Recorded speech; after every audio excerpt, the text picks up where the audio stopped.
আসসালামু আলাইকুম প্রিয় দর্শক, আমি আমিনুল ইসলাম শান্ত আপনাদেরকে স্বাগত জানাচ্ছি চেঞ্জ টিভি.প্রেসের আয়োজন আন্তর্জাতিক আকাশ অনুষ্ঠানে।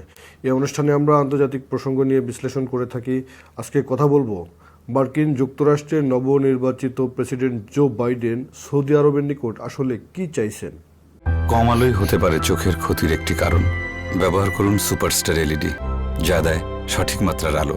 আমাদের আগামী বেড়ে উঠুক আলোয় আলোয়।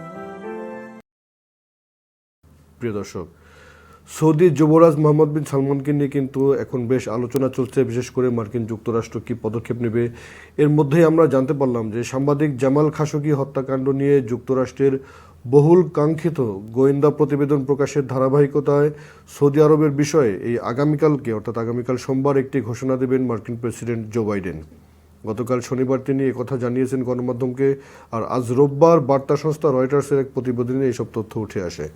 প্রিয় দর্শক, যুক্তরাষ্ট্রের স্থানীয় সময় গত শুক্রবার বাইডেন প্রশাসন খাশোগি হত্যার শ্রেণীবদ্ধ গোয়েন্দা প্রতিবেদন প্রকাশ করে। প্রতিবেদনে বলা হয়, খাশোগি হত্যায় বিষয়টি সৌদি যুবরাজ মোহাম্মদ বিন সালমান জানতেন। এই হত্যায় তিনি সরাসরি অনুমোদন দিয়েছিলেন। প্রতিবেদনটি প্রকাশের পরপরই সৌদির ৭৬ নাগরিকের বিরুদ্ধে নিষেধাজ্ঞা আরোপের ঘোষণা দেয় যুক্তরাষ্ট্র। তবে মোহাম্মদ বিন সালমানের বিরুদ্ধে কোনো ব্যবস্থা নেওয়ার কথা জানায়নি যুক্তরাষ্ট্র।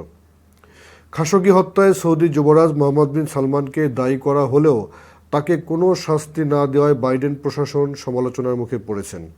এ নিয়ে ওয়াশিংটন পোস্ট একটি সম্পাদকীয় প্রকাশ করেছে। এই সম্পাদকীয়তে বলা হয়, সৌদি যুবরাজের ব্যাপারে প্রেসিডেন্ট বাইডেনের কঠোর হওয়া উচিত। সৌদি কার্যত শাসক যুবরাজ মোহাম্মদ বিন সালমানকে শাস্তি দেওয়ার বিষয়ে বাইডেনের কাছে প্রশ্ন করা হয়েছিল। জবাবে তিনি বলেন, তারা সাধারণত সৌদি আরবের ব্যাপারে কি করতে যাচ্ছেন তা নিয়ে সোমবার একটি ঘোষণা দেওয়া হবে। প্রিয় দর্শক, সেই ঘোষণায় কি আসে সেটা আমরাও দেখার অপেক্ষায় আছি। এবং সৌদির ব্যাপারে ওয়াশিংটনের ঘোষণায় ঠিক কি থাকছে তা বিস্তারিত বলেননি জো বাইডেন। তবে হোয়াইট হাউসের এক কর্মকর্তা গণমাধ্যমকে ইঙ্গিত দিয়েছেন যে সৌদির বিরুদ্ধে বাইডেন প্রশাসন থেকে সোমবার নতুন কোনো তাৎপর্যপূর্ণ পদক্ষেপ আসবে বলে তিনি মনে করেন না। অর্থাৎ যে ঘোষণা আসবে তা হয়তো গতানুগতিক।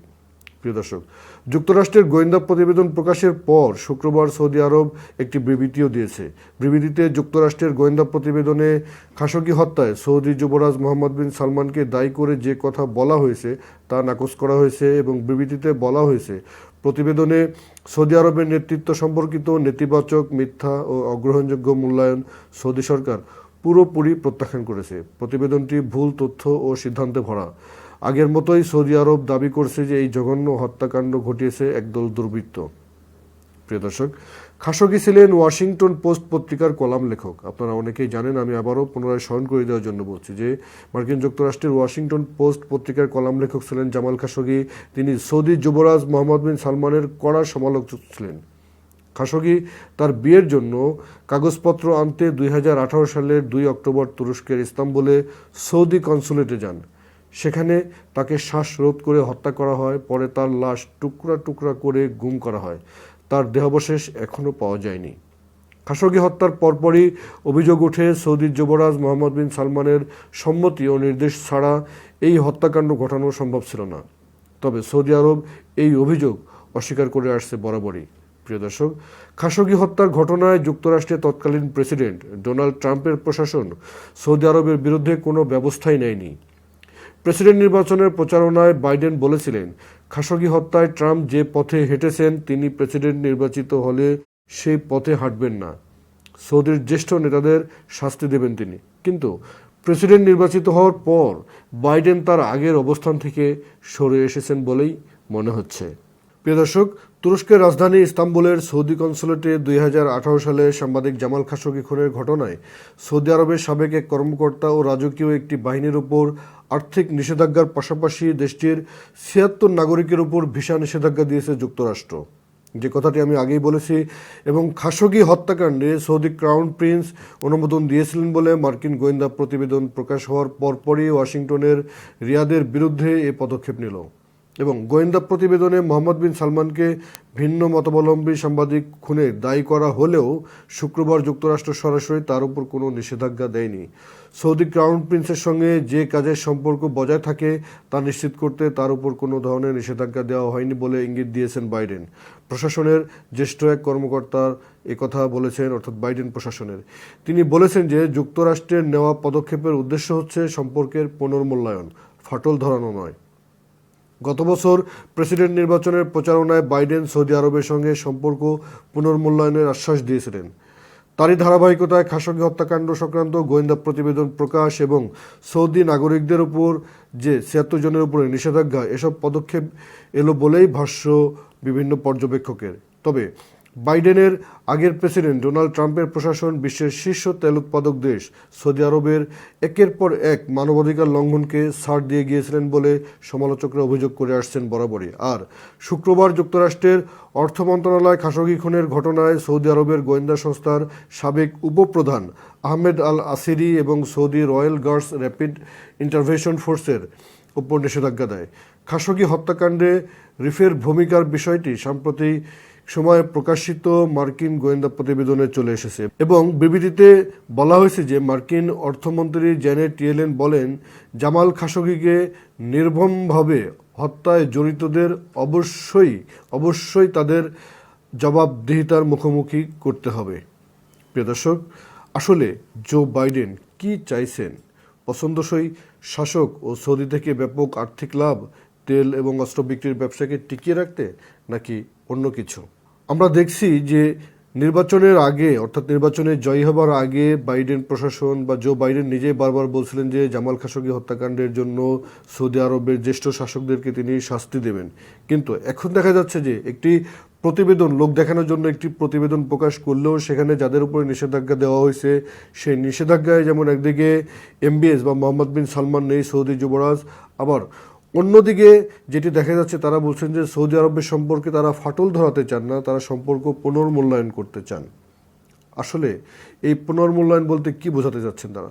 আমরা যেমন গত এক সপ্তাহ বা ২ সপ্তাহ ধরে সৌদি আরবের সঙ্গে মার্কিন যুক্তরাষ্ট্রের বর্তমান বাইডেন প্রশাসনের যে সম্পর্ক দেখছি, তা থেকে এটি কিছুটা অনুভব করা যায় বা আন্তর্জাতিক গণমাধ্যমেও যে সমস্ত খবরাখবর এসেছে তা থেকে এটা বোঝা যায় যে হয়তো বাইডেন চাইতে পারেন যে সৌদি আরবের এই যুবরাজ মোহাম্মদ বিন সালমান তাকে সরিয়ে দিয়ে তাদেরই মধ্য থেকে অন্য কাউকে সেখানে শাসক হিসাবে আনতে।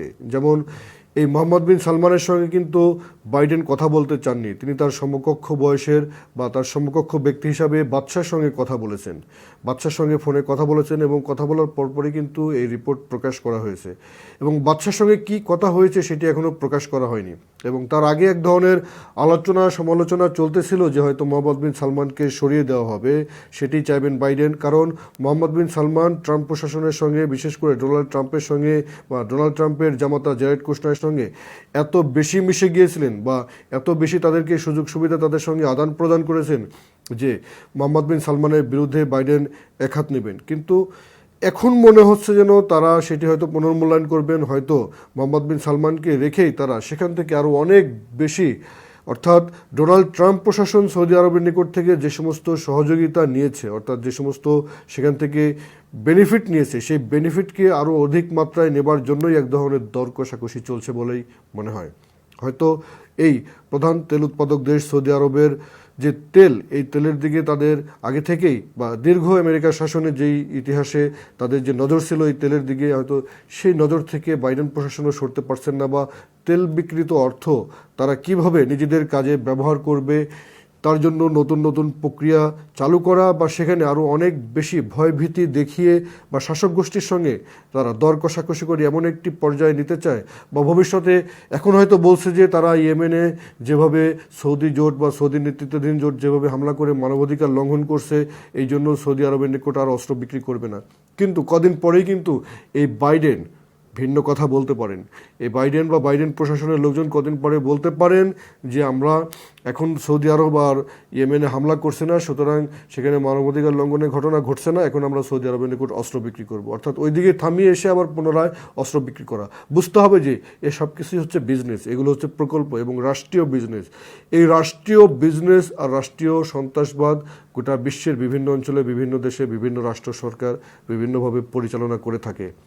সেই প্রক্রিয়া থেকে সাধারণ মানুষের যে মানবাধিকার লঙ্ঘনের ঘটনা সেটি ঘটে থাকে, তাই তারা যুদ্ধ লাগিয়ে থাকে। সুতরাং এই প্রক্রিয়া থেকে তারা বের হতে পারছে না। আমরা সর্বশেষ যা দেখছি, যা বুঝছি, যা বুঝলাম যে বাইডেন প্রশাসন হয়তো সৌদি আরবের এই যুবরাজ মোহাম্মদ বিন সালমানকে সরিয়ে তার স্থলে অন্য কাউকে বসাতে পারেন। সেই অন্য কেউ কিন্তু বাইরের কেউ নয়, কারণ বাদশাহ সালমানের সন্তানদের মধ্যেই আরও অনেকেই আছেন। এটি হচ্ছে একটি দিক।